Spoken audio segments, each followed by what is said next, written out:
សូមជម្រាបសួរបងប្អូនពុកម៉ែទាំងអស់គ្នានៅក្នុងបណ្ដាញ Facebook ថ្ងៃនេះខ្ញុំបាទមានរថយន្តប្រុសមួយគ្រឿងសម្រាប់ដាក់លក់បងប្អូនណាស្តុកថ្មីធានាឡានស្អាតជាប្រភេទប្រុសឆ្នាំ2012 plug in បងប្អូនណាមួយគ្រឿងនេះគឺធានាបងប្អូនគឺថ្មីឡើងនិយាយបងប្អូនយកប្រើប្រាស់ធានាគុណភាពឲ្យបងប្អូនណាធានាអគុយ ABS មួយខែបងប្អូនមួយខែបងប្អូនចង់បានតំណតាមលេខទូរស័ព្ទបងប្អូនខាងលើមកបងប្អូនណា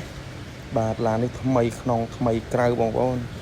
រៀបចំឲ្យអស់គុជដប់បងប្អូនណាគុជដប់សបកកង់វិញថ្មី2024អាមេរិកស៊ីនកាឡាននៅ 99% បងប្អូនណាបាទឡានថ្មីបងប្អូនទស្សនាវីដេអូមកជុំបងប្អូនណា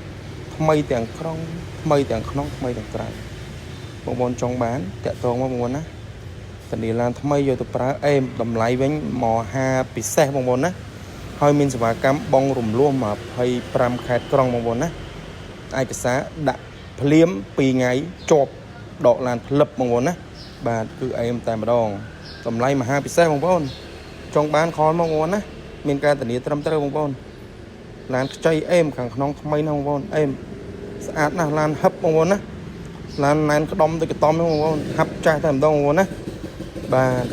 ហ្នឹងហើយបងប្អូនមើលវីដេអូបងប្អូនហើយគឺឃើញសាច់ឈាមឡានហើយបងប្អូនណាបាទអរគុណច្រើនសម្រាប់ការទស្សនាវីដេអូរបស់បងប្អូន